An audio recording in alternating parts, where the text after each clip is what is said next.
They called him Cursed, a black horse that broke every man who tried.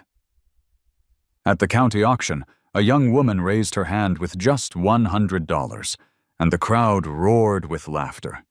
But what happened next would silence them all.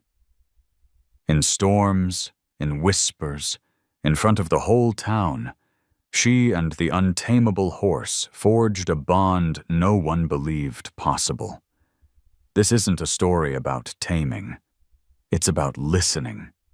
The morning fog lay heavy across Gallatin County Fairgrounds, turning the outlines of barns and fences into vague shapes, as if the whole town had been drawn in charcoal. The auctioneer's voice cracked through the loudspeakers, rough as sandpaper, bouncing across the damp air. Boots scuffed the dirt, spurs clinked, and the smell of hay and manure lingered, mixed with fried dough from a vendor stand already open for business. It was a county fair morning like many others, but the crowd was restless, their eyes all fixed on the black horse at the edge of the pen. Cole. That was the name someone had given him, though in the catalog he was simply Lot 42, no guarantees. He was tall, scarred along the chest, eyes pale like smoke in the morning light. A rope halter bit into his head, taut with strain. Every time he pulled, the boards groaned, and the two handlers tightened their grip, muttering curses. People whispered as if speaking too loud might provoke him. "That's the one that broke a gate clean off last winter. He threw Sam Perkins straight into the fence. Not worth the trouble. Dangerous stock." Laughter rippled when the handlers nearly lost him again. Someone spit in the dust. Another crossed himself, muttering words about bad luck. In Montana, horses were meant to be useful. Rope horses, barrel racers, ranch partners. A horse that couldn't be handled was no better than dead weight, a liability. And yet, Cole stood there like a storm contained, his chest rising, his nostrils flaring, but his eyes steady and unblinking, as if he were staring through the crowd rather than at them. The auctioneer slammed the gavel for order. "Lot 42, black gelding, untamable, no guarantee. Who'll start me at 2,000? His voice boomed. A hand went up, more in jest than in sincerity. The bidding trickled, half-hearted, the numbers thrown like stones just for sport. 500, someone called from the back, earning a round of chuckles. 600, another answered, shaking his head. It wasn't serious. Nobody wanted Cole. And then, from the side of the crowd, a young woman raised her hand. She wasn't dressed like the ranch wives or the cowboys. She wore an old flannel shirt tucked into faded jeans, boots scuffed white from road dust, and a backpack that had seen better days. Her hair was tied back under a plain ball cap, her face almost hidden by the morning light. She looked too small for the pen she had just stepped into, too soft for the atmosphere thick with sweat and mockery. 100, she said. Her voice was quiet, but it carried. The crowd froze. The auctioneer blinked. 100? Yes. She didn't raise her tone. She didn't flinch. For a moment, silence draped the barn like an extra layer of fog. Then laughter erupted, hard, mocking, cruel. 100? That halter costs more than that. You want a coffin for cheap, sweetheart? The words hung in the air, each one a dart meant to drive her back into anonymity. But she didn't move. She kept her gaze on the horse. Cole had stopped pulling, stopped twisting his neck. He stood with his ears tilted forward, eyes locked on the girl. For the first time all morning, he didn't fight the rope. He just breathed, his chest rising, fog spilling from his nostrils like smoke from a coal fire. The auctioneer shrugged, amused. Rules are rules. Sold. Lot 42 to the young lady for $100. He slammed the gavel down, the sound cracking through the barn like thunder. The laughter swelled again, followed by applause that wasn't applause at all. It was derision, the kind of clapping that mocked rather than honored. Yet the girl didn't flinch. She walked through the parting crowd, her boots sinking into the dirt. The handler shoved the lead rope toward her, half expecting her to drop it and run. Her fingers closed around it, knuckles white for a moment, then easing. Cole's head lifted slightly, nostrils flaring. He didn't surge forward, didn't jerk the rope, didn't test her grip. Instead, he let the slack hang between them. A stillness passed through the barn, strange and unsettling, as if the two had agreed to something no one else understood. The girl turned, leading Cole out of the ring. The horse moved with her, not docile, not submissive, but not resisting either. The handlers watched with their mouths open. The crowd murmured. One man spat into the dirt and muttered, "Won't last a week." But Cole followed her into the fog, each step heavy with the sound of hooves on packed earth. And the girl, Riley Hart, kept her eyes forward, as if she had been waiting for this moment all her life. Behind them, the barn filled again with noise, but the silence between Riley and Cole lingered. A silence thicker than words, heavy with a question no one dared to ask.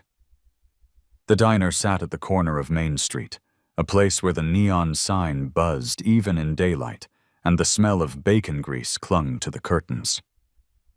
Riley pushed open the glass door, the bell chiming above her head. She slipped into a booth by the window, the cracked red vinyl squeaking beneath her weight. The waitress, a woman with tired eyes and a name tag that read Sue, poured her coffee without asking. Riley stirred it absently, watching the cream swirl like clouds breaking apart in a storm. Outside, pickups rattled down the road, their exhaust fading into the thin autumn air.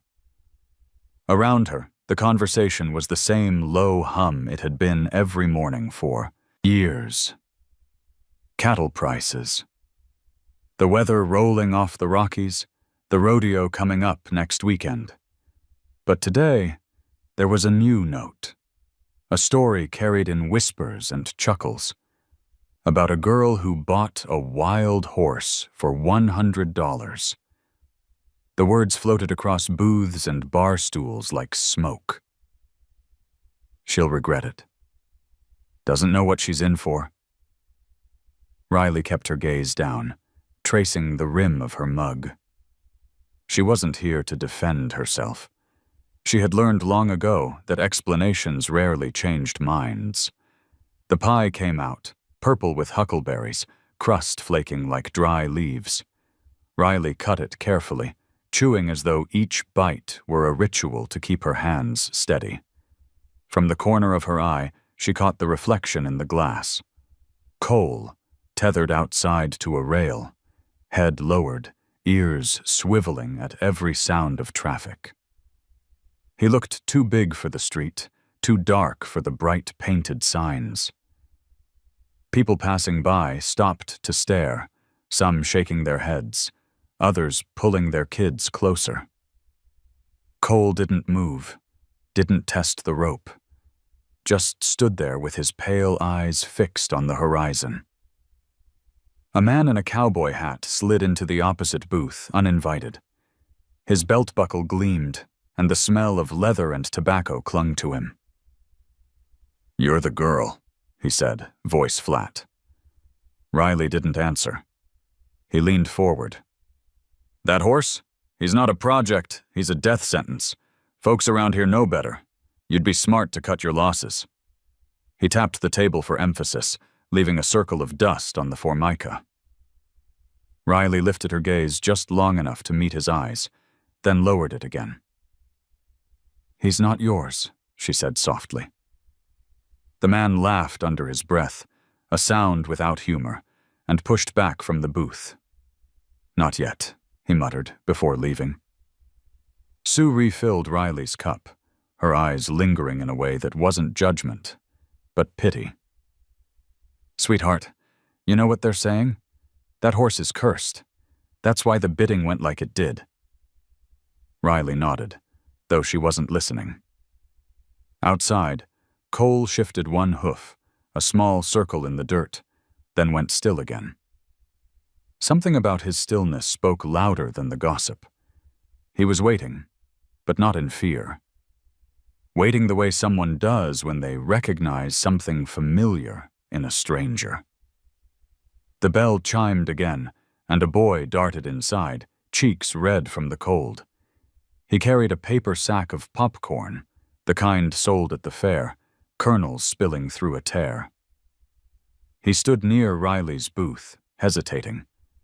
His speech came halting, words broken. Is that your horse? Riley looked up, and for the first time since the auction, her face softened.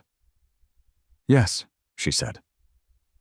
The boy's eyes widened, not with fear, but awe. He gripped the sack tighter, nodding as if he had just discovered a secret. Then, as quickly as he appeared, he ran out, the bell clattering behind him. Cole lifted his head when the boy passed, ears flicking toward the small figure. Riley caught the exchange, through the window, and felt something shift inside her. A memory rising uninvited. Her sister's laughter on summer afternoons, bare feet slapping against barn boards, the promise that horses could see right through you if you let them. She closed her eyes, swallowing the ache. The pie sat unfinished, the coffee gone cold. When she finally rose, dropping bills on the table, the diner had quieted. Conversations drifted elsewhere, as if the story of the girl and her wild horse had already been filed away, another curiosity to pass the time.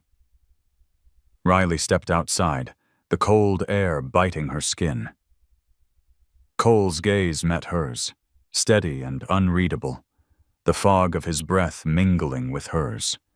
She reached for the rope, fingers brushing the coarse fibers. For a second she hesitated, then wrapped her hand around it. They walked away from the diner together, down the road where the leaves had begun to gather in piles, crunching under boots and hooves. Riley didn't look back at the neon sign flickering behind her. She had no intention of turning around. The whispers would follow, of course. They always did. But there, in the rhythm of Cole's steps beside her, she felt the faintest pulse of something steady, something she hadn't known in years. And though the town might call her foolish, Riley knew one thing with certainty. She hadn't come to Montana by accident. The Miller property lay a few miles outside of town, past stretches of brittle pasture grass and weathered fence posts leaning like old men. The barn, once red, had faded to a dull brown, its paint long surrendered to Montana wind and winter storms. Riley paused at the gate, tugging at the rusted chain until it gave way. The hinges moaned as she pushed it open, Cole following close, his hooves crunching on gravel that hadn't felt weight in years. Inside the barn it smelled of dust, dry hay, and something older, like memories locked away. The rafters creaked, pigeons scattering when the pair entered. Sunlight filtered through slats and fractured beams, drawing pale stripes across the dirt floor. Riley tied Cole loosely to a post, leaving slack in the rope. He sniffed the air, ears flicking, eyes scanning the cavernous emptiness. There was no threat here, just echoes of what had been. Riley set down her backpack, sinking onto an overturned bucket. Her shoulders sagged. She felt the miles she'd traveled pressing down at once, the weight of unanswered questions, and the burden of eyes from the diner still on her. Cole shifted, the rope tugging, then settled.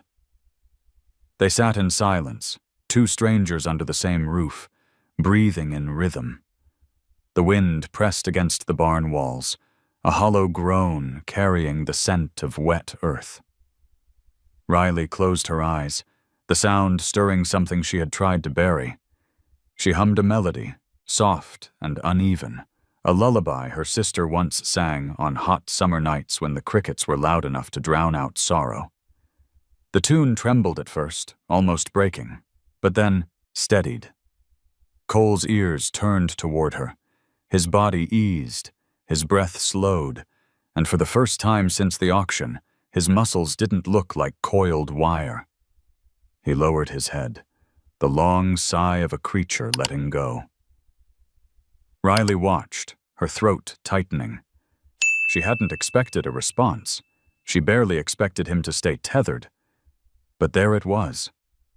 An answer not in words, but in presence.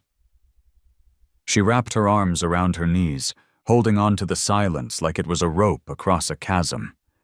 She whispered, though not to him. Not really. I don't know what I'm doing, but I'm here. Hours passed, measured only by shifting light. Pigeons returned to their roosts, the barn darkening. Cole pawed once at the dirt, then stood still again, as though deciding that for tonight, the battle could rest. Riley spread her jacket on the floor, laying down near enough to hear him breathe. Her eyes traced the beams overhead, constellations of cracks and cobwebs, until sleep crept in. She dreamt of summers past, her sister's hands guiding hers on reins, the creak of leather saddles, the smell of dust and sunlight. Then, the scream of tires on gravel, the jolt of falling, the hollow silence after.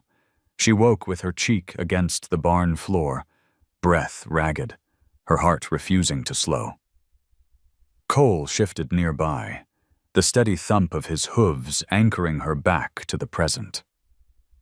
In the stillness, Riley understood something unspoken.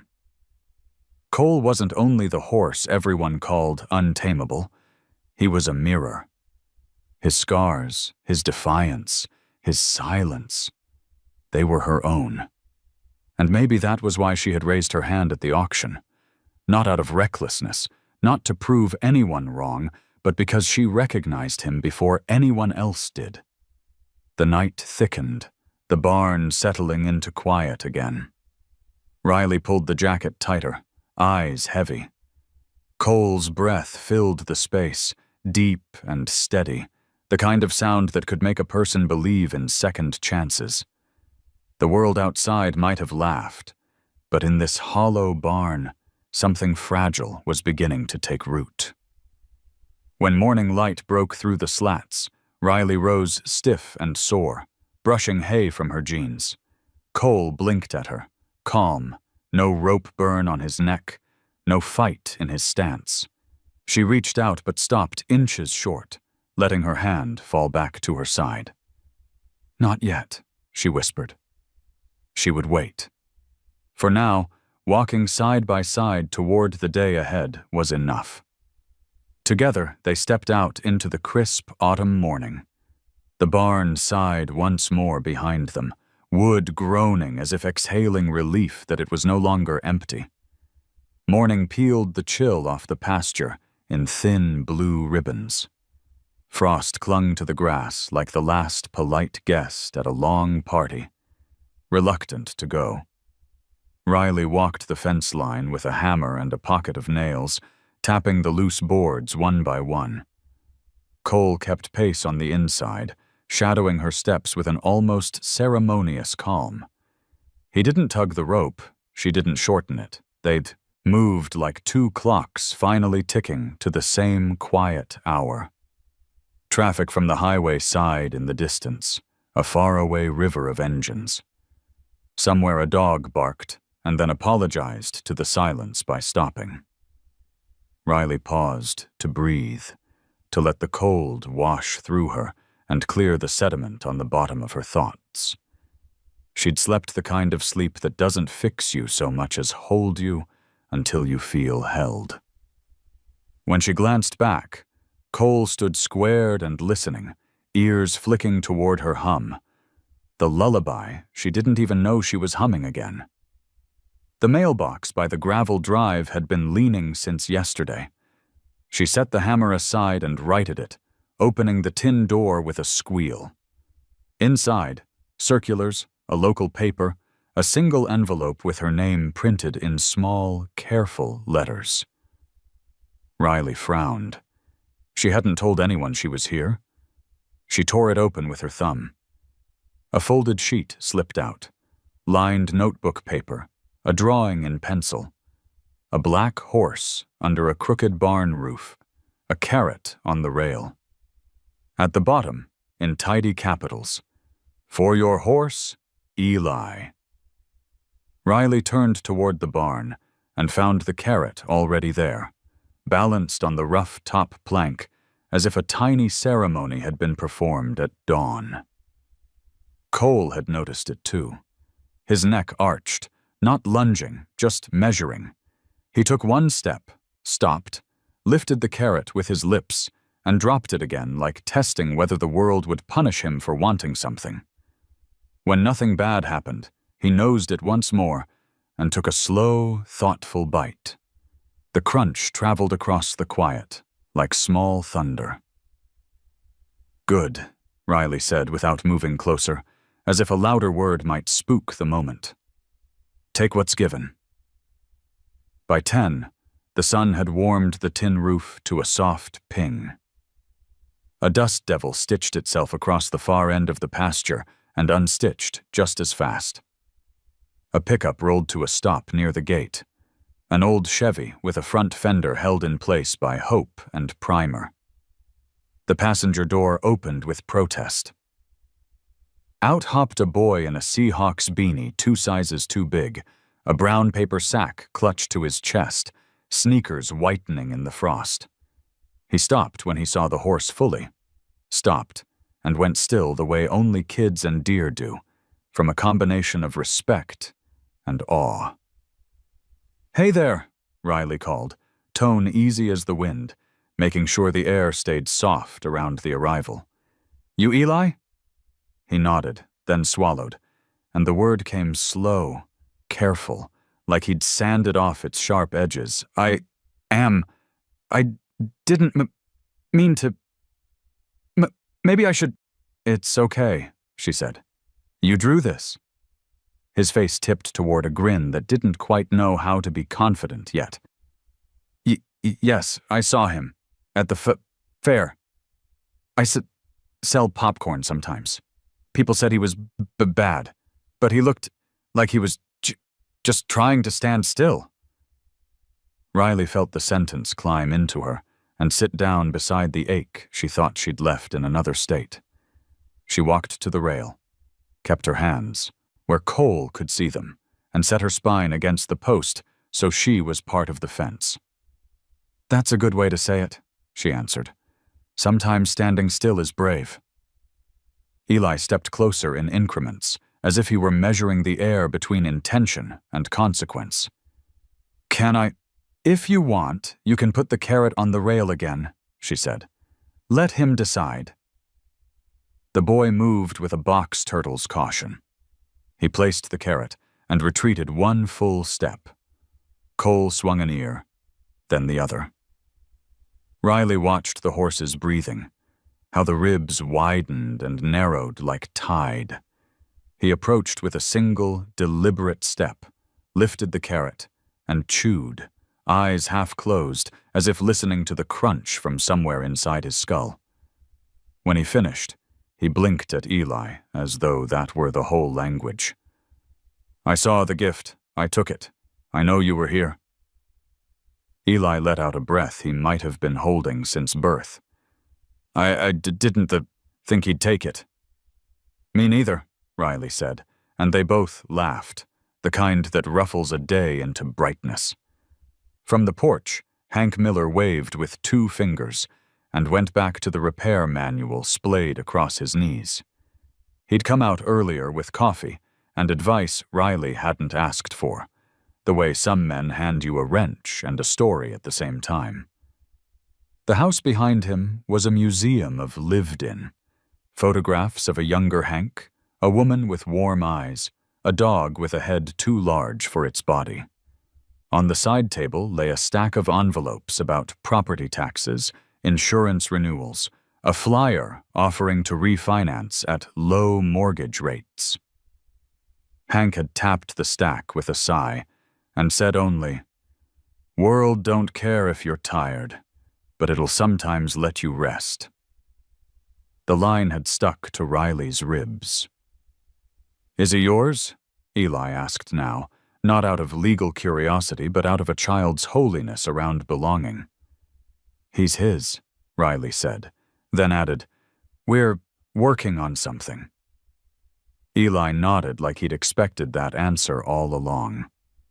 From the sack, he produced a small notebook and a stub of pencil chewed to the shape of worry. "Can I sit and draw if I don't bother him?" "You can," Riley said. "Staying quiet is its own kind of help." He settled cross-legged by the fence, tongue peeking out the corner of his mouth in concentration. The pencil whispered over paper.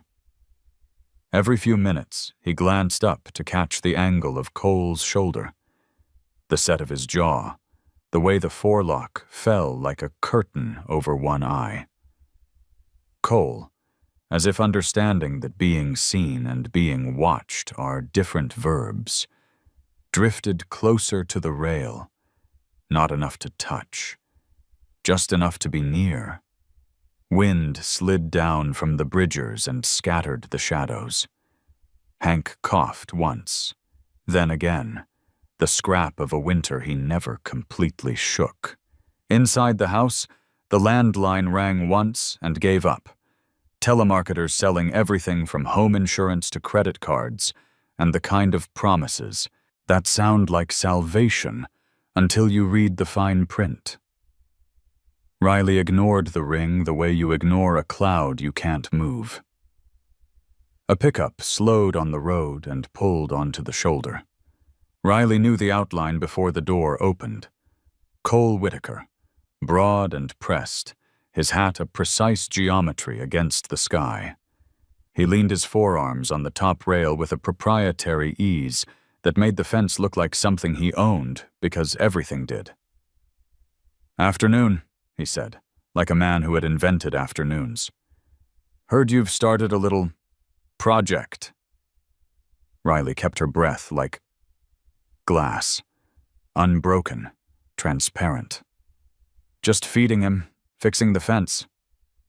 Cole let his eyes travel over the boards, logging weaknesses the way bankers log late payments. "Feed costs money. Fences, too.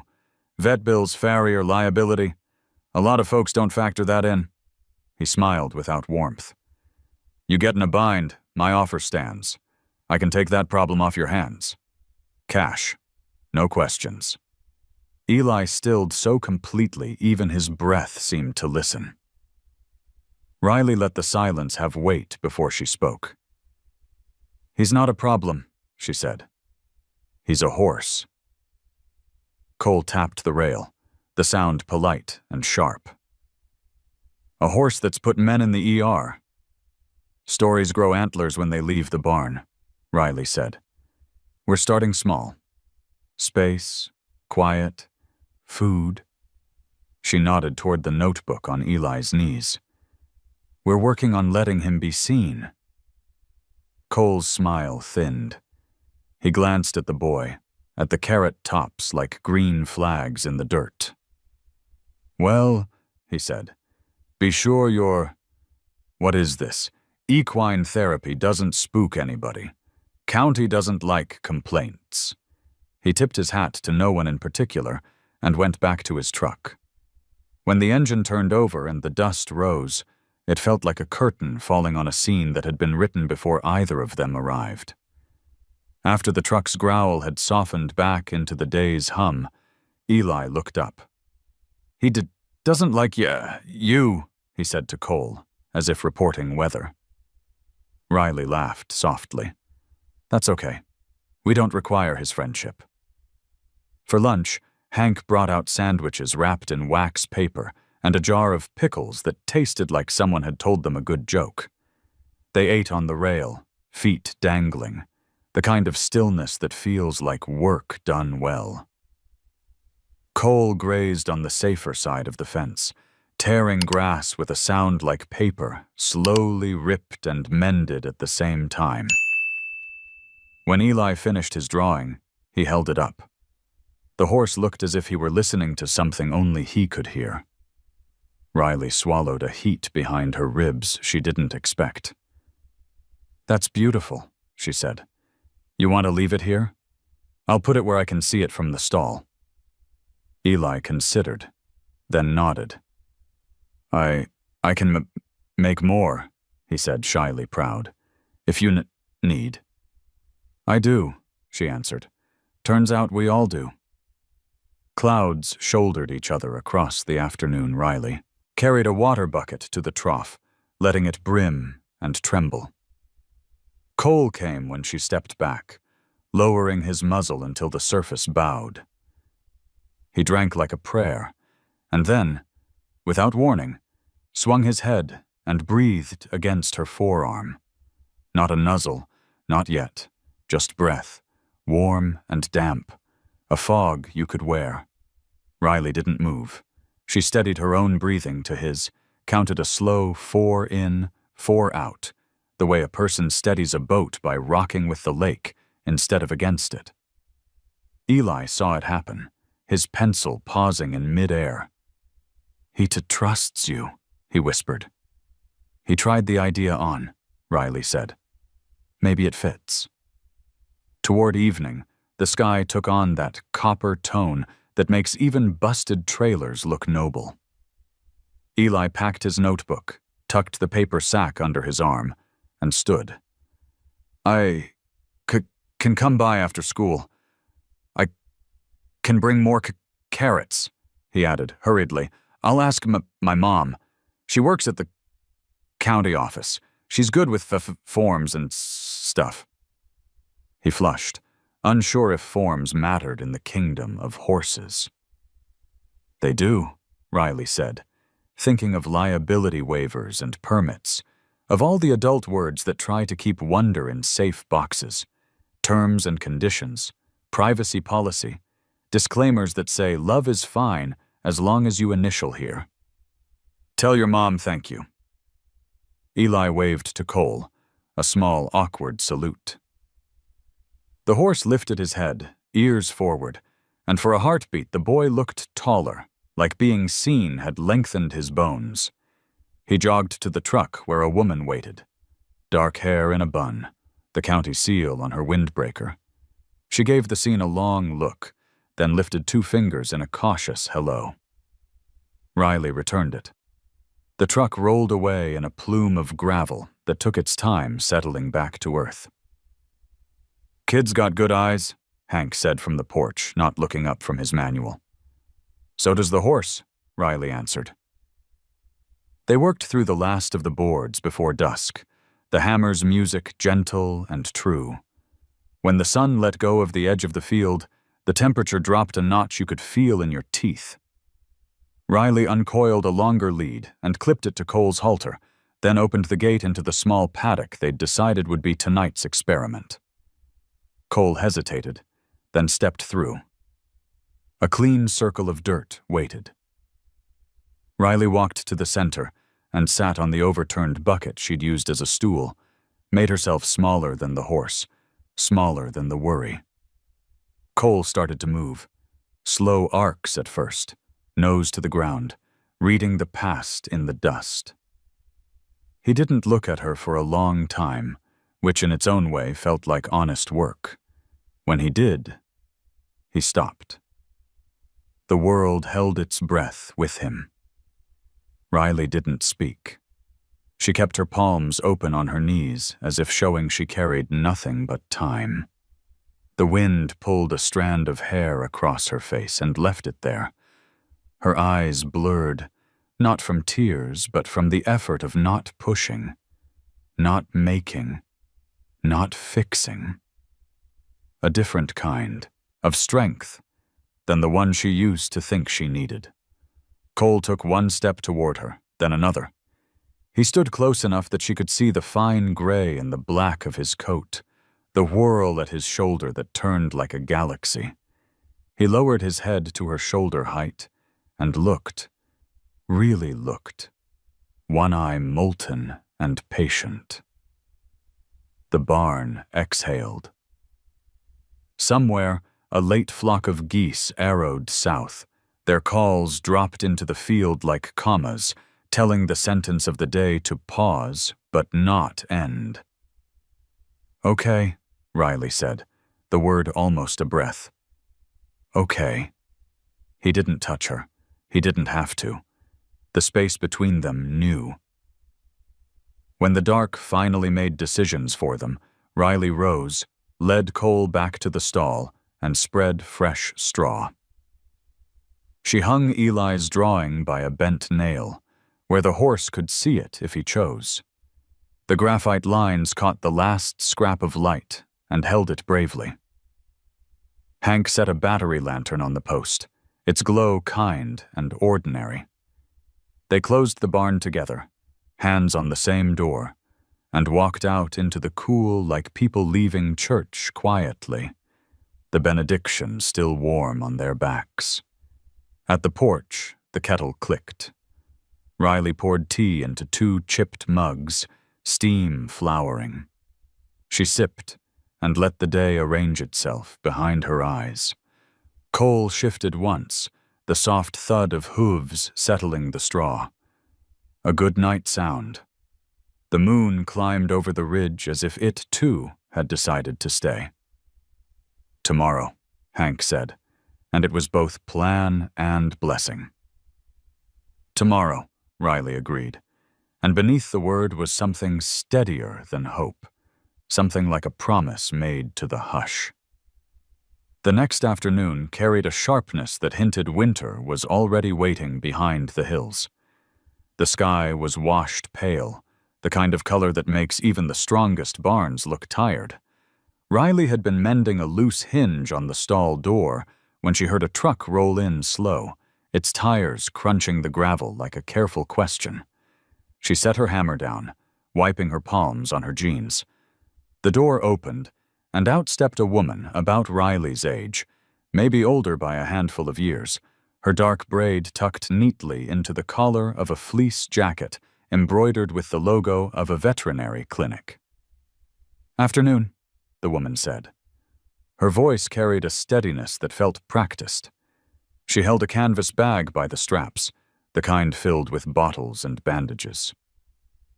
"You must be Riley. Hank told me there was a horse here that might need a look." Riley hesitated, then nodded. "Cole." She gestured toward the paddock, where the black gelding paced with measured steps, his head low but his body taut, like a bow waiting for a string. The woman introduced herself. "Maya Ortiz, large animal vet tech. I used to work in Albuquerque, but let's just say I wanted a quieter life." She approached the fence slowly, the canvas bag hanging low so it looked less like a weapon, more like an invitation. Cole raised his head, ears forward, eyes narrowing at the scent of iodine and latex. Riley instinctively moved to step in, but Maya lifted her palm slightly. "Let me," she said softly, "but only as far as he allows." Riley folded her arms, uneasy, but didn't argue. She watched as Maya stayed outside the rail, posture angled so she wasn't a predator, wasn't a threat. She clicked her tongue once, then pulled a small target stick from her bag. At the end of it was nothing more than a bright red ball, worn from use. She extended it, but didn't push it toward him, just held it in the space between them like an idea left unfinished. Cole's nostrils flared, suspicion sharpening every line of his body. The paddock air thickened. He stamped once, the sound cracking through the quiet. Maya didn't move. She just breathed, long and visible, until the rhythm of her chest settled into something even. The horse tilted his head, one ear swiveling. Slowly, as if the decision had been centuries in the making, Cole took a single step forward and touched the red ball with the barest graze of his muzzle. "Good," Maya whispered, her voice low and even. She didn't lunge for him, didn't reward with treats. She simply clicked a small device in her hand, a sharp but harmless sound, and stepped back. Cole blinked, his expression somewhere between confusion and curiosity. He pawed once, then quieted. Riley let out a breath she hadn't realized she was holding. "How'd you do that?" "Not me," Maya answered, still keeping her voice soft. "Him. He chose curiosity over fear, for half a second. That's all I asked for." They repeated it once more, the ball offered, the touch given, the click marking it like a note on a sheet of music. No more, no less. Cole walked away after, but his body no longer bristled as it had before. Maya gathered the stick, tucked it back into her bag, and leaned against the fence. "He's not broken," Maya said. "He's not wild either. He's just waiting for someone to stop trying to win and start trying to listen." The words landed heavy in Riley's chest. She thought of her sister, how she'd insisted that every horse could be made to bend with enough repetition. Riley had followed, believed, and one night on a gravel road it had all snapped. She pressed her hand to the fence, grounding herself against the wood. "Listening's harder than it sounds," she admitted. Maya gave her a look that wasn't pity, but recognition. Harder, but worth it. She glanced at Cole, who now stood with his head over the water trough, breathing in steam rising from his own reflection. "I'll stop by when I can. You shouldn't do this alone." Riley wanted to protest, to claim she didn't need help, but the words stayed in her throat. She just nodded. "Thanks." Maya smiled faintly, then packed her things. "One more thing," she said, pausing at the truck. "Don't mistake stillness for surrender. Sometimes it's the loudest thing an animal, or a person, can say." After she left, Riley walked back to the paddock. Cole lifted his head, ears twitching as though cataloging what had changed.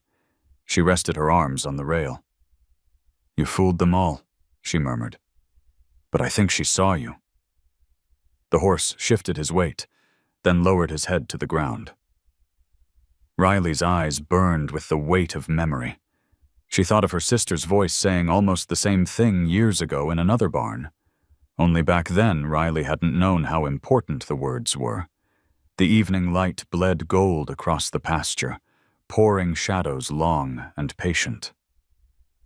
Riley leaned into the fence, her forehead against the cool wood, listening not to the silence, but to the breathing on the other side. The proof that for tonight, neither of them was alone. She stayed until the stars arrived, until the frost crept back, until Cole finally lay down in the straw with a sigh that was not defeat, but the first hint of trust. The county courthouse looked more like an old schoolhouse than the seat of any power, but the men leaning on its steps gave it weight. Their hats tilted low, their boots polished not from pride but from habit, the kind of men who believed a handshake carried the same binding power as a contract. Riley stood across the street outside the feed store, Cole's lead rope looped loosely in her hand, while Hank carried a sack of grain to the truck. The air was thin with the chill of early evening, the kind that pressed words back into people's throats. Cole Whitaker emerged from the courthouse with a stride that turned the sidewalk into a stage. His jacket was tailored, his boots too clean for anyone who actually worked stock, but no one laughed. He had the kind of money that meant fences got mended faster on your land if you nodded at him, the kind of influence that made a neighbor think twice before saying no. He stopped when he saw Riley, and the silence of the street bent toward him. You've got yourself a liability there, Cole said, tipping his chin toward Cole. Town council doesn't want complaints. If that horse bolts through someone's yard, breaks a fence, scares a kid, guess whose name is on the paperwork? His smile was a lawyer's smile without the degree. Riley tightened her grip on the rope, but kept her voice level. He's not running loose. He's fed, watered, and behind a fence. Until he isn't, Cole replied, pulling a folded paper from his pocket. He held it out as if it were scripture. County Code, Section 8. Livestock that pose a public danger can be seized. You signed nothing at auction but a bill of sale. That means you're responsible for what happens next. You sure you want to bet your future on an animal that's already written off? The weight of the words pressed like stone. Hank came up beside Riley, resting the sack on his hip. Funny, he said, his voice gravel rough. I don't recall you caring about County Code last spring, when your cattle trampled half the Thompson pasture. Cole didn't look at Hank. He only kept his gaze on Riley. You're new here. You don't understand how things work. Folks don't forgive twice. You should think about letting me take that horse off your hands before it ends the way everyone expects. Riley wanted to snap back, to lay bare the arrogance of his offer, but her throat closed. Instead, she looked at Cole. The gelding stood still, ears turning but body calm, as if the rope between them carried more steadiness than threat. Riley found her breath in his breathing, the same rhythm she'd matched in the barn nights before. He's not yours, she said finally. Not anymore. Cole's jaw tightened, the first crack in his composure. Everything has a price, he muttered, stuffing the paper back into his pocket. Then he turned, boots striking the pavement like punctuation marks, and the men on the steps followed his retreat with their eyes. The feed store door creaked as Eli pushed it open, a sack of cracked corn dragging against the floor. He froze when he saw the tension across the street, then hurried toward Riley. You okay? He asked, eyes darting between her and Cole.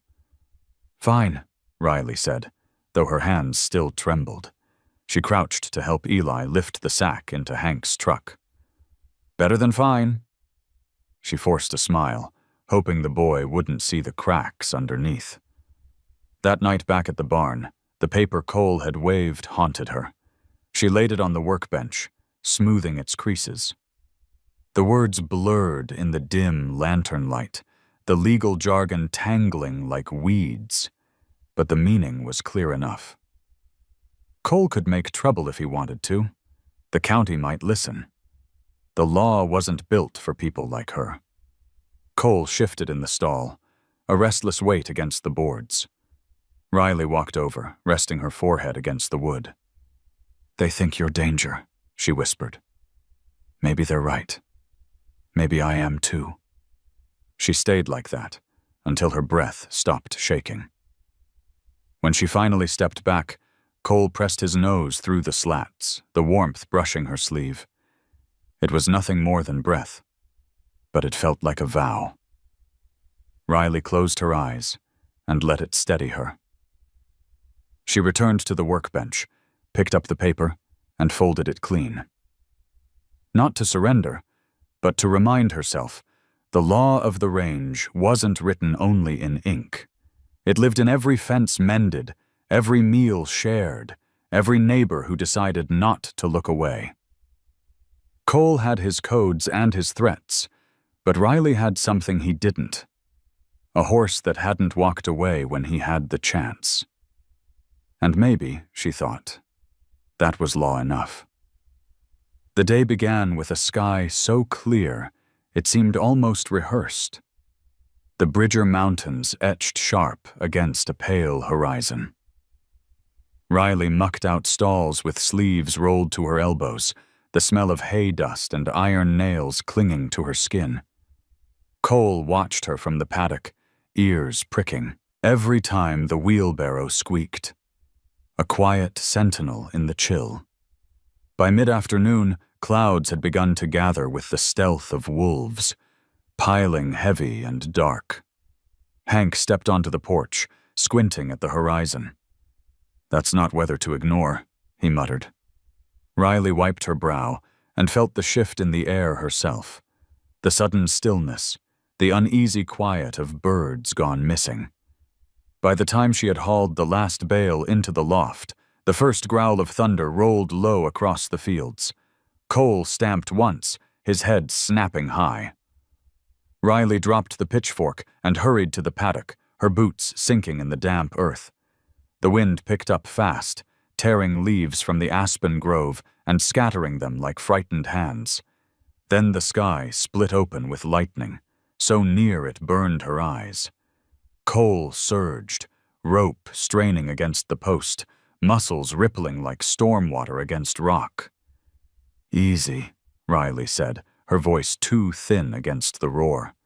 She gripped the lead, her arms pulled taut. Cole reared, hooves striking air, and for a moment she saw not the horse in front of her, but the memory she never outran. Her sister's horse bolting, gravel flying, the scream that followed. Her chest seized, breath locked. She was there again. Helpless. "Not again," she whispered, but the storm swallowed her words. Cole slammed back down, nostrils flared, whites of his eyes wide with panic. Riley clung to the rope, but it was like holding lightning itself. The thunder cracked again, and he bolted sideways, dragging her several steps through the mud before she let go, palms burning. Cole circled the paddock in terror, the wind whipping his mane, rain now pelting the earth in violent sheets. Riley staggered back to her feet, mud plastered to her jeans, her heart crashing against her ribs. Hank appeared, rain plastering his hat to his head. "Get inside!" he shouted. Riley shook her head. "Not without him!" She climbed over the rail and stepped into the chaos, every instinct screaming at her to retreat. Cole spun, hooves pounding the ground in fury and fear. For a heartbeat, she thought he would charge, thought this was the end of the fragile thread between them. But then she dropped to her knees, palms open, letting the rain soak her hair flat to her face. "Cole!" she cried, her voice ragged but raw with truth. "I couldn't hold her that night either. I let go. I watched her fall, and I've hated myself for it every day since." The confession tore out of her. A wound opened to the storm. Cole skidded to a halt, chest heaving, ears pinned, then flicking forward, confused by the break in her. Lightning flashed, illuminating them both, Riley kneeling, shaking, and the black horse, foam flecking his chest, eyes fixed on her. He didn't move closer, but he didn't strike away either. The rain softened in that pause, turning from blades to beads. Riley lifted her hands higher, her breath uneven. "I can't lose again," she whispered. "Not you too." Cole snorted hard, pawed once at the mud, and then lowered his head. It wasn't peace, not yet, but it wasn't fury anymore. Riley rose slowly, step by trembling step, until she stood within reach of the rope trailing from his halter. She gathered it in, careful as stitching torn cloth. Cole shuddered, but didn't bolt. His sides heaved, breath mingling with the rain. Riley pressed her forehead against his wet neck, her tears lost in the storm water. Together they stood until the thunder passed deeper into the mountains. The lightning grew distant, the rain easing to a tired drizzle. Hank leaned on the rail, watching silently, the brim of his hat dripping steady. Riley's body shook with exhaustion, her clothes plastered, but Cole's breathing finally slowed against her shoulder. When they made their way back to the barn, she draped a blanket across his soaked back and rubbed the water from his neck. Cole closed his eyes, leaning almost imperceptibly into the pressure of her hands. She whispered again, softer now. "We'll start over. both of us. Outside, the storm left the land washed clean, every fence post glistening, the soil dark as fresh ink. Riley sank onto a bale, hands throbbing from rope burns, her chest still heavy from memory, but lighter too, as if speaking the truth out loud had unknotted something she had carried too long. Cole shifted in the stall, then blew a long, steady sigh that matched her own. That night, when she finally lay down on the cot in the tack room, the rain tapping gently on the tin roof, she didn't dream of the accident. For the first time in years, her sleep was blank and merciful. The morning after the storm smelled of ash and wet soil, though no fire had burned. Riley rose with stiff shoulders, rope burns dark against her palms, and stepped into a world rinsed clean. Puddles lay scattered across the pasture like shallow mirrors, clouds moving lazily in their surfaces. Cole stood near the fence, his coat damp but shining, tail swishing slow and deliberate. He lifted his head when she came out, ears turning toward her. She carried no halter, no rope, only herself. The memory of the night before, her knees in the mud, her confession swallowed by thunder, still throbbed in her chest. Hank had said nothing afterward, just set a kettle on the stove and left her to silence. But silence had been enough. Riley approached the paddock now, her boots squelching through mud, the cold biting through the fabric of her jeans. She stopped a few feet from the rail and simply breathed. Cole's body tensed, as if deciding whether to flee or face her. Riley lowered herself onto the grass, ignoring the dampness soaking through. She laid her palms open on her knees, fingers trembling. "It's yours to choose," she whispered. "I'm not here to hold, just here to wait." For a long while, nothing happened. Cole shifted his weight, snorted, pawed once at the ground. The wind dragged the smell of pine through the field. Riley kept her eyes soft, not fixed on him but not turning away either. The waiting stretched until her legs ached. She wondered if patience was a kind of prayer, if every second was a bead on some rosary she hadn't meant to hold. Then Cole moved. One step. Slow. Deliberate. His head lowered, ears angled sideways. Not aggressive, not submissive. Just curious. Riley's heart pounded loud enough she thought it might frighten him off. She swallowed hard and kept her palms steady. Another step, then another, until he stood close enough that she could see the spiral whorl in the hair of his chest, the pattern unique as a fingerprint. He stretched his neck, nostrils flaring, and breathed against her hand. Warm, damp air filled the cool morning. Riley didn't move. She let the contact be his choice, not hers. Her skin tingled where the breath touched, as if something alive had sparked under her veins. Finally, with a surprising gentleness, Cole's muzzle brushed her palm. It wasn't a nuzzle, not affection as people tell it, but an acknowledgement. Riley exhaled shakily, her vision blurring. "Thank you," she whispered. She didn't raise her hand to stroke him, didn't dare take more than he had given. She just let the moment stand unbroken, fragile and whole. Eli had wandered up the lane, his backpack bouncing, hair sticking out beneath his beanie. He froze when he saw them, girl and horse suspended in quiet communion. His notebook dangled from his fingers. Forgotten. "He touched you," he stammered, voice hushed with awe. Riley smiled without turning. "He decided to."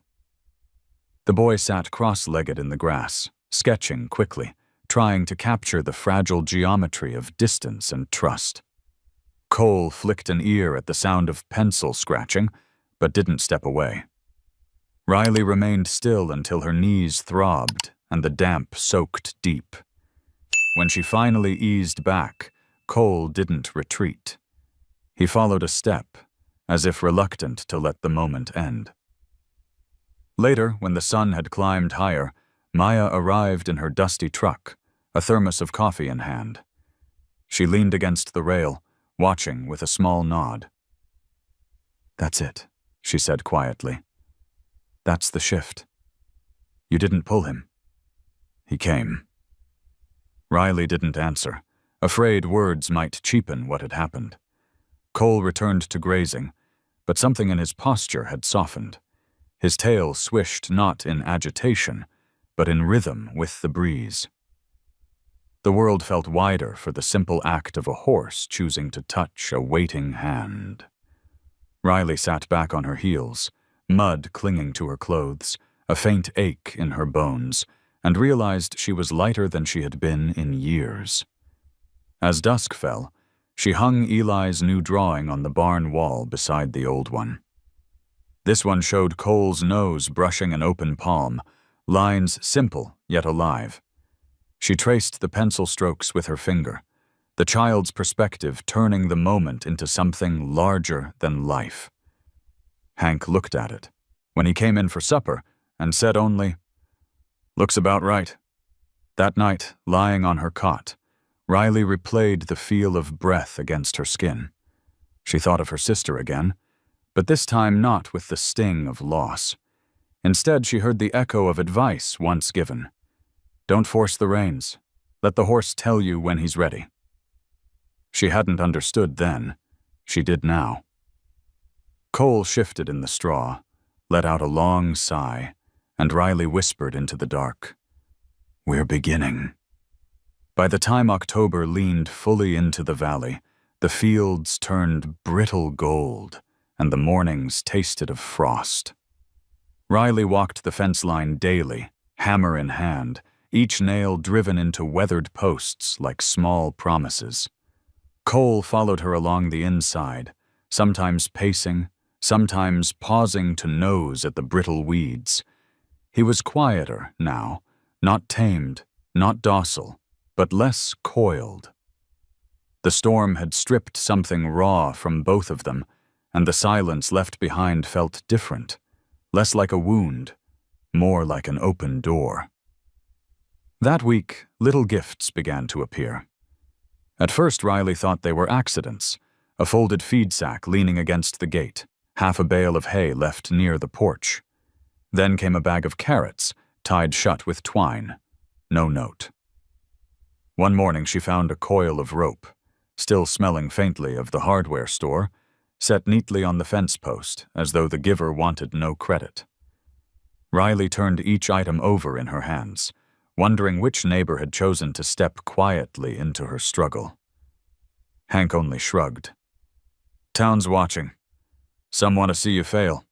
Some remember what it feels like to hold on when nobody else does." Cole sniffed the carrots, crunching slowly when she offered them. His eyes no longer rolled white at every sound, though he still held himself like a soldier expecting orders. Riley brushed the mud from his coat, her hands moving with less caution than before. She didn't flinch when he turned his head toward her. She felt the shift each day, like a shadow easing back with the rising sun. Eli continued to appear after school, notebook bulging with sketches. He sat by the paddock and drew Cole in every posture, head high, grazing low, watching the horizon. Sometimes he drew Riley too, though she never asked to see. His stammer softened when he spoke to the horse. "You're getting softer," he said one afternoon, pressing the words through clenched teeth until they came smooth. Riley, tightening a board nearby, felt tears sting, but didn't let them fall. One Saturday, Maya returned with a stethoscope around her neck and a patient calm in her voice. She checked Cole's teeth, hooves, and heart, each touch measured. each pause respectful. "He's carrying old scars," she said, pointing to a faint line across his ribs, "but none of them explain the way people talk about him. That part's story, not science." Riley nodded, thinking how stories could weigh more than flesh. Later that evening, Riley opened the mailbox and found something she hadn't expected. An envelope without a return address. Inside was a single line, handwritten in uneven script. "Don't give him up. We believe in you." No signature, just the trace of someone's faith slipped into her pocket. Riley folded it carefully and placed it under the lantern on the workbench, beside Eli's drawings. Cole stood at the stall door that night, watching her. She opened the gate and let him step out into the paddock, then sank onto her bucket at the center. The horse circled slowly, hooves whispering over the dirt, mane catching in the lantern light. He stopped near her, nostrils flaring, breath clouding the cool air. Riley lifted her palms, not asking, just offering. Cole leaned close enough that she could feel the warmth radiate from his chest, then exhaled a heavy sigh. She smiled into the dark, a fragile smile, but real. From the porch, Hank watched with his arms folded. He didn't say a word. He didn't need to. Some victories belonged only to those inside the circle. That week more gifts arrived. A bucket of oats, a blanket folded over the fence. None carried names, but each one was a hand reaching out, invisible but present. For every voice that mocked at the diner, there was another that left quiet proof at her gate. And as Riley brushed Cole under the fading light, she realized the bond between them wasn't just about her and the horse. It was about the unseen network of people who chose, silently, to believe. When she finally blew out the lantern that night, the barn smelled of hay and faint graphite from Eli's sketches taped to the wall. Cole shifted on the straw, settling down with a grunt of contentment. Riley lay on her cot, fingers still sore from the hammer, but her chest lighter. In the darkness, she whispered a thanks not just to the horse, but to every stranger whose kindness came without a name. The next morning, another gift waited by the gate. A sack of feed, and tucked inside, a single red apple. Cole crunched into it with loud satisfaction, juice running down his muzzle. Riley laughed, the sound startling even herself. For the first time in years, the laughter didn't feel borrowed. It was hers. The rodeo grounds smelled of fried onions, leather polish, and dust that hadn't settled in 100 years. Flags snapped in the wind, and children ran between the bleachers with paper cones of cotton candy, their laughter climbing above the loudspeaker.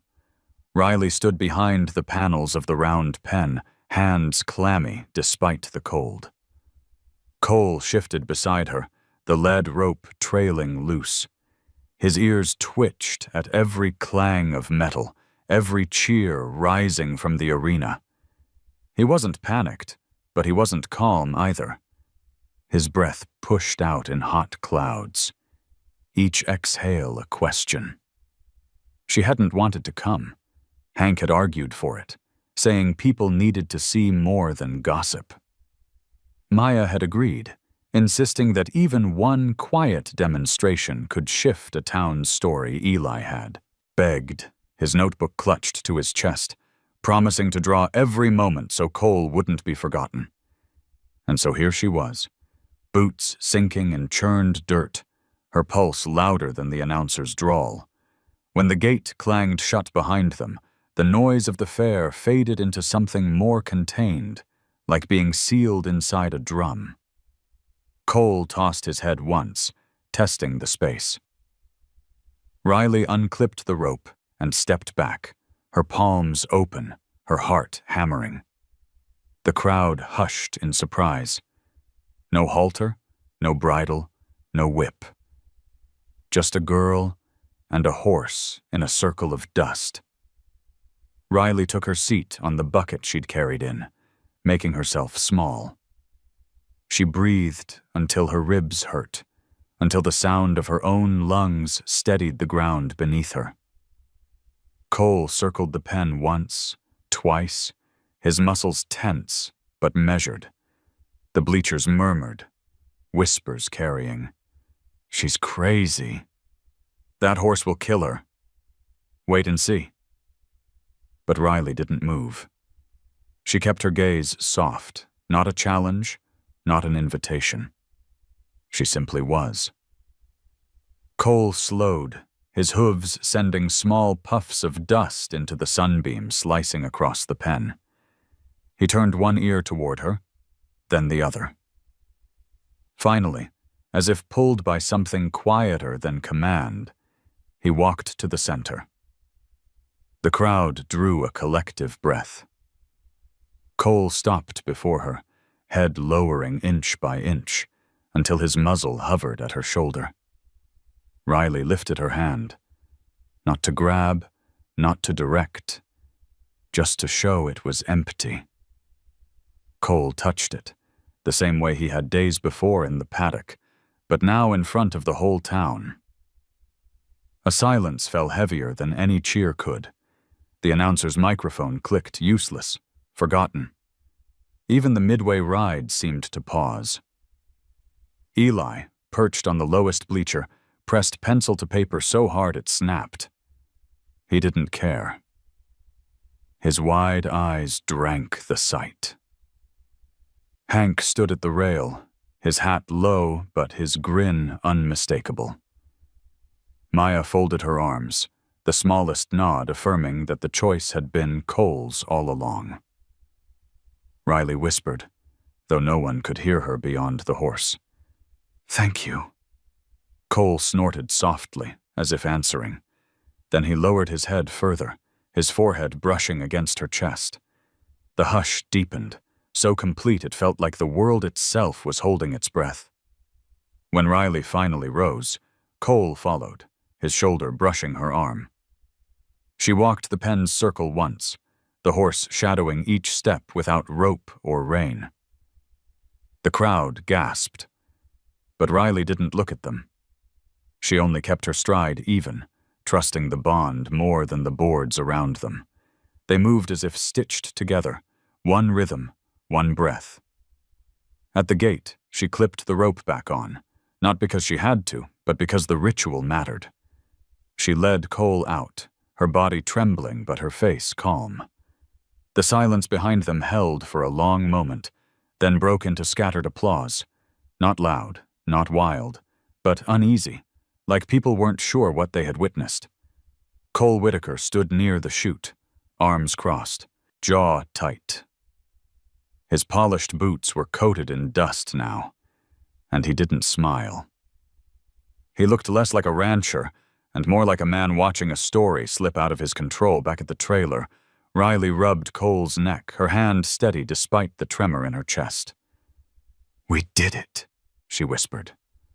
Cole blew out a heavy breath, the sound carrying the weight of 1,000 doubts leaving. As the sun slid behind the grandstand and the fair lights flickered on, Riley sat on the wheel well of Hank's truck, her boots dangling, her body aching from stillness more than effort. She looked at Cole standing quietly in the fading light, and for the first time, she believed this wasn't just survival anymore. It was the beginning of something larger, something that reached beyond her own scars. The town didn't cheer like they did for bronc riders or barrel racers, but they had seen. And sometimes, seeing was enough to begin. The week after the rodeo, the valley shifted into that restless pause between autumn and winter. The air carried both sharpness and sweetness, wood smoke from nearby cabins, damp leaves crushed into the earth. Riley led Cole out to the open ground beyond Hank's pasture, a field that stretched toward the bridgers in rippling shades of gold and gray. The soil was cracked from summer heat, but softened by recent rains, releasing the mineral scent of dust waking underwater. She hadn't planned to ride him, not in any official way, not with saddles or reins. The very thought knotted her chest. But since the rodeo, something had changed, not only in the way Cole moved beside her, but in the way people looked at them. Strangers who once laughed now paused, unsure whether to jeer or to nod. Riley felt the shift in her own body, too, a lightness under the scars. She wanted to test it, not for the crowd, not for Cole, but for herself. The field was quiet except for the soft clap of boots and hooves. Riley walked a slow circle, letting Cole mirror her stride. When she stopped, he stopped. When she turned, he pivoted. The simplicity of it pulled tears into her eyes. "You're here," she murmured. "You're really here." A fine mist began to fall, the kind of rain that doesn't drench but lingers like breath on skin. It dampened Riley's hair, beading on Cole's dark coat until he gleamed. She reached up, fingers trembling, and rested her palm on the broad plane of his shoulder. He didn't flinch. He stood like a wall of warmth in the drizzle, his head lowered, eyes half closed. Riley pressed her cheek against him, the steady drum of his heartbeat grounding her. Then, without giving herself time to argue, she placed her hand against his withers, tested the spring of muscle, and swung a leg over. No saddle, no stirrups, no safety net. Just weight, balance, and trust. Cole stiffened for a breath, his ribs tightening under her. Riley held still, her hands resting lightly on his mane, whispering steady nonsense into the rain. Her pulse hammered, echoing the memory of her sister's accident, the gravel, and the silence that followed. "Not this time," she whispered. "Not this way." Cole shifted, one step forward, then another. Not a bolt, not a buck. Just steps. The rain thickened slightly, drops pattering against the ground like soft applause. Riley exhaled, her body molding to his movement.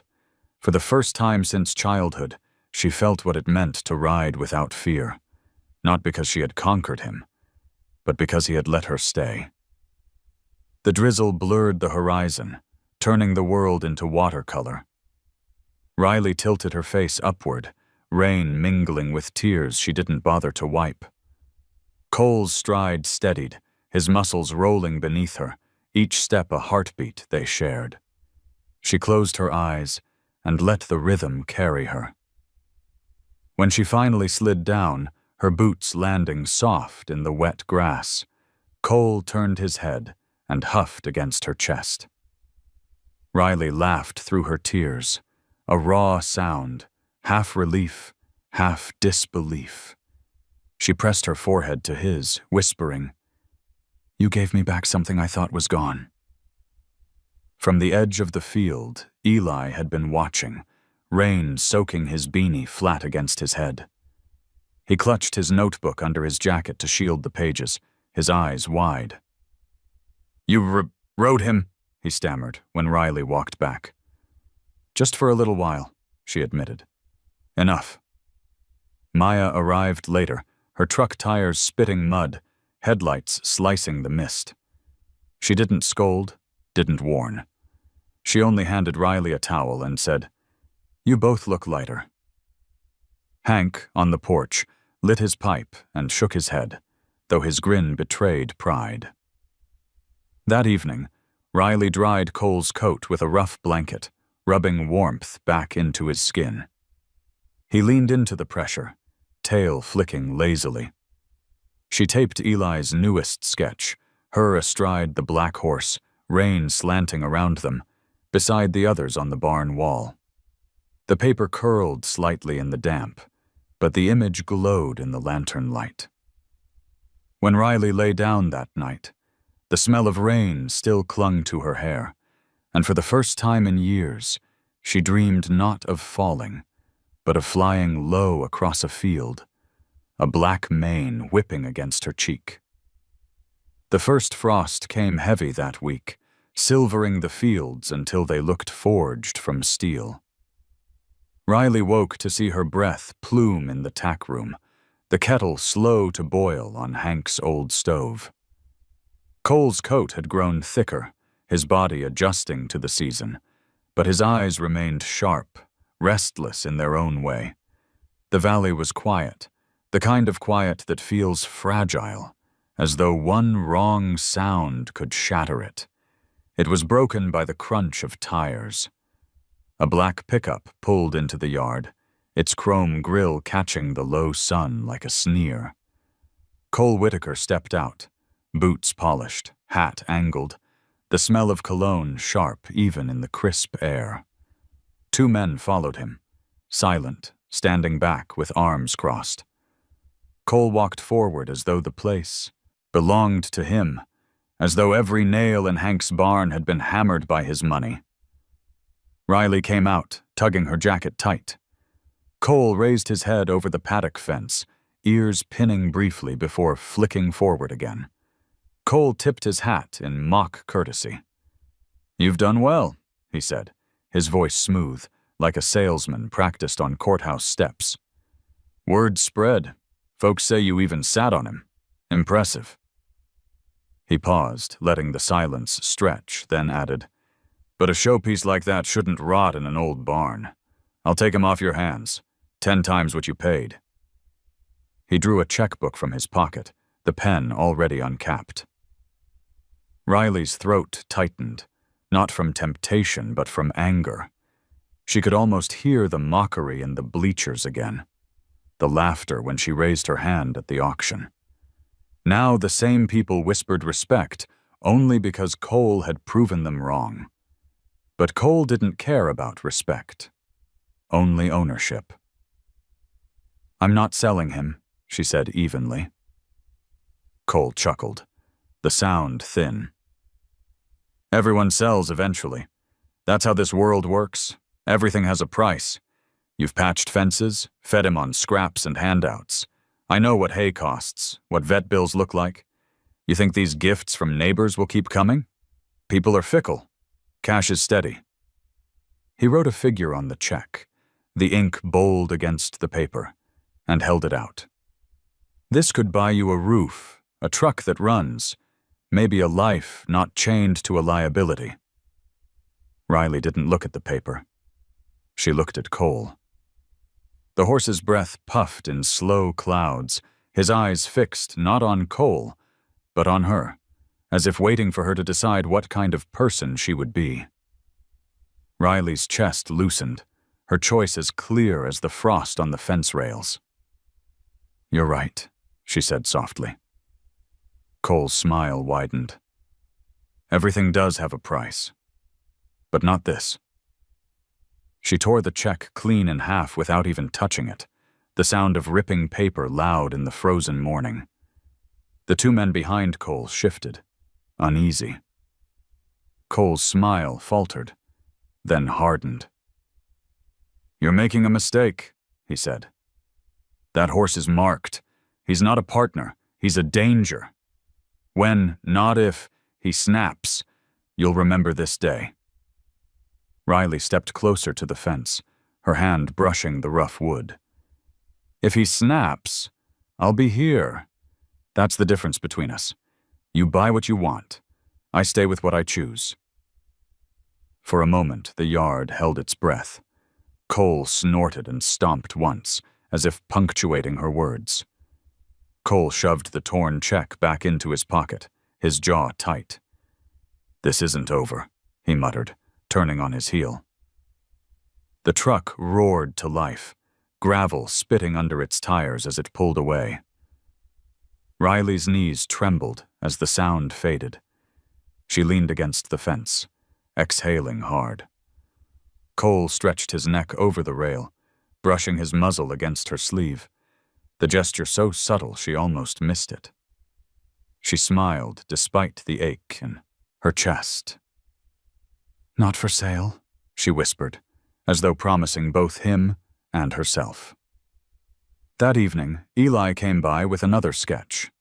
This one of Cole standing tall against the mountains, Riley small beside him, but steady. He pinned it to the barn wall without a word.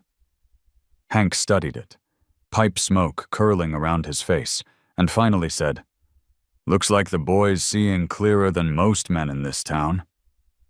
Riley nodded. She knew Cole would return. Men like him didn't take no as an ending. But tonight, with the barn lantern casting a warm glow on rough boards and Eli's drawing trembling in the draft, she felt something unshakable settle inside her. No check, no law, no threat could put a price on what had been built here. Cole shifted in the stall, exhaling a long, steady breath. Riley matched it with her own, the rhythm a vow that no paper could break. The first snow fell soft, a dusting that didn't linger, but it left the world smelling sharper, cleaner. Riley stood in the yard with her breath fogging and her gloves stiff with cold. Cole grazed near the fence line, snowflakes melting on his black coat like fleeting stars. Something about the whiteness spread across the pasture made the barn look older, lonelier, as if it had been waiting for a purpose it had forgotten. That morning Hank had cleared his throat over coffee and said, "You could do more than just keep one horse alive here. You could give this place back its voice." He slid a set of old keys across the table. "Wasn't planning on letting it go to rot, but I can't keep it alone." His eyes didn't quite meet hers, as though the words cost him. Riley closed her fingers over the keys, the cold metal biting her palm like a dare. Eli arrived after school, cheeks red, boots caked in slush. He carried a bundle of notebooks and a bag of nails borrowed from his mother's garage. "We could fix it up," he stammered, bouncing on his toes. "Paint, build more stalls." His words came faster than his mouth could manage, but Riley heard the heartbeat in them. She looked at the boy, at the horse, at the sagging barn, and felt the shape of something larger than survival beginning to rise. They started small. Hank guided Eli in cutting new boards, his rough hands surprisingly patient.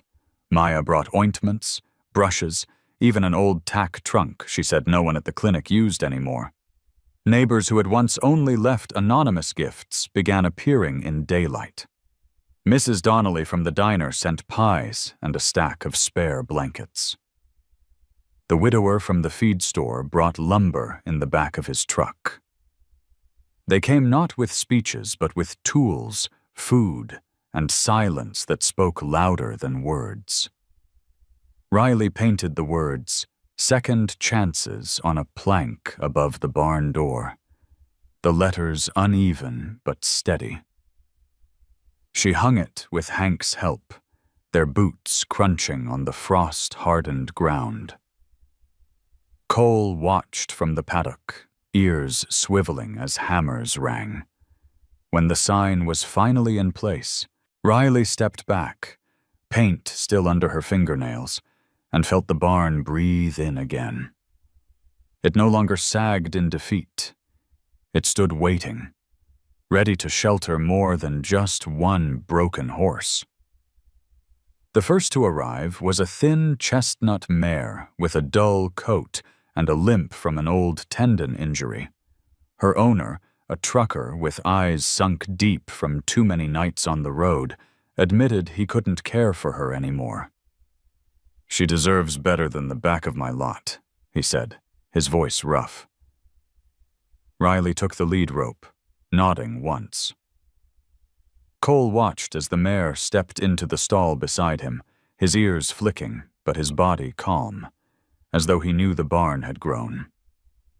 More came, one with scars around its muzzle from a harsh bit, another with ribs showing like fence rails. Each horse carried its own story, each story stitched invisibly to Riley's. She didn't ask for details. She didn't need them. The way they walked, the way they flinched at sound or reached for a hand, told more truth than any words.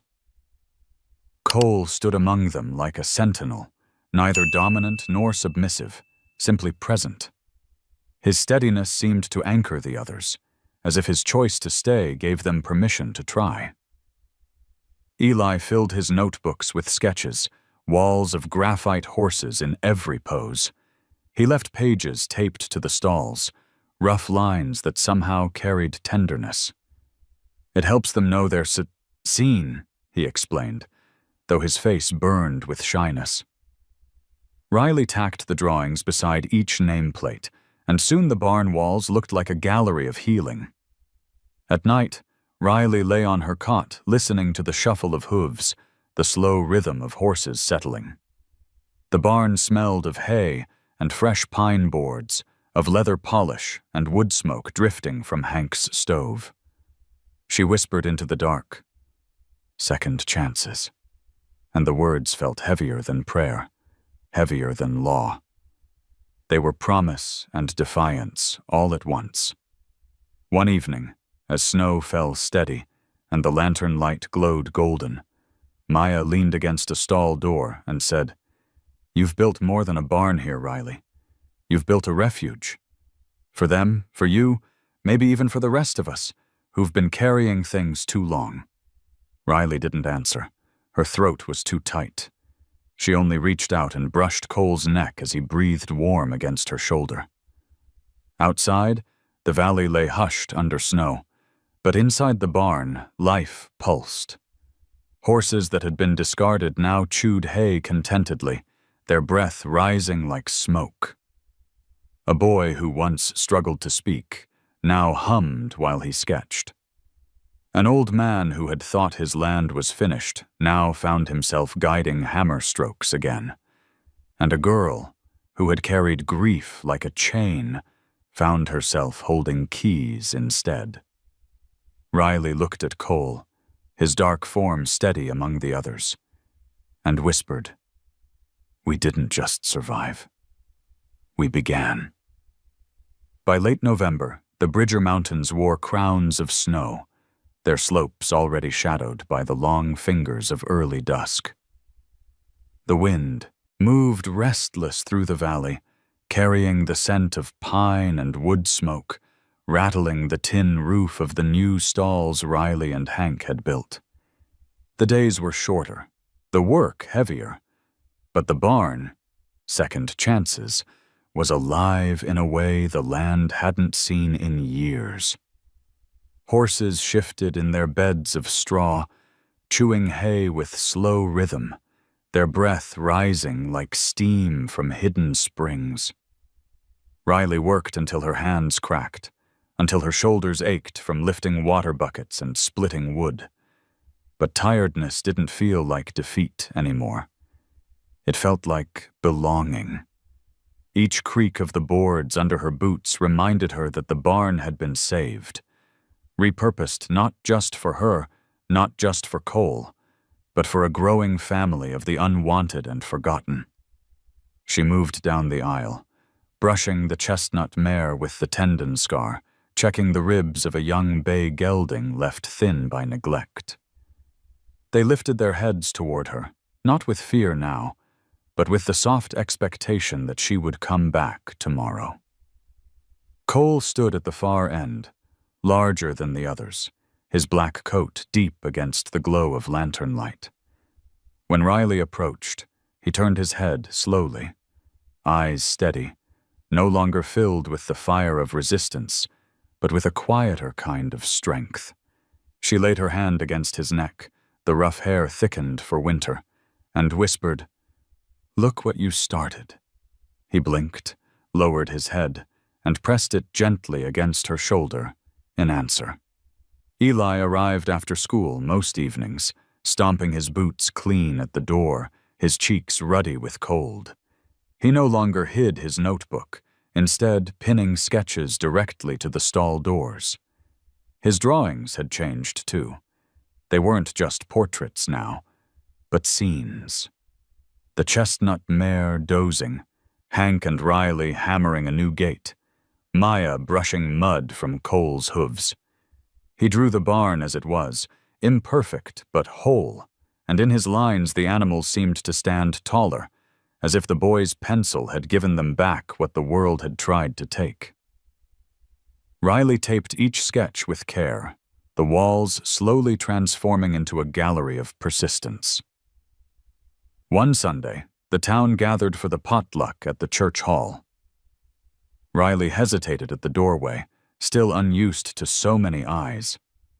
Conversations quieted when she entered, plates paused mid-air. Then Mrs. Donnelly, flour still dusted on her apron, handed Riley a plate loaded with casserole and pie. "For you," she said, and the weight of those two words nearly buckled Riley's knees. Hank clapped her on the back, steering her toward a seat, and Eli grinned wide, crumbs already clinging to his lips. For the first time, Riley felt less like an intruder and more like someone the town had started to fold back into its fabric. That night, as the wind swept sharp and fast through the bridgers, Riley stepped outside the barn and pulled her coat tight. The stars above were brittle bright, the kind that made the world feel endless and close all at once. She listened to the muffled nickers of horses behind her, the shuffle of hooves against straw, the faint scratch of Eli's pencil as he finished another drawing by lantern glow. Cole's deep sigh carried through the boards, anchoring her to the present moment. The wind tugged at her hair, cold against her face, but inside her chest there was warmth, steady and unyielding. She thought of the girl who had walked into the auction yard with a backpack and $100, laughed at by strangers. That girl had been a stranger to herself, haunted by failure. Now she stood in front of a barn that breathed with second chances, not only for the horses, but for everyone who had chosen to believe again. As the gusts swept down from the mountains, rattling the eaves, Riley closed her eyes and whispered into the night, "We're still here." Cole answered with a soft rumble from the stall, his voice rolling low and certain, as if promising that tomorrow they would be here still, no matter what storms might come.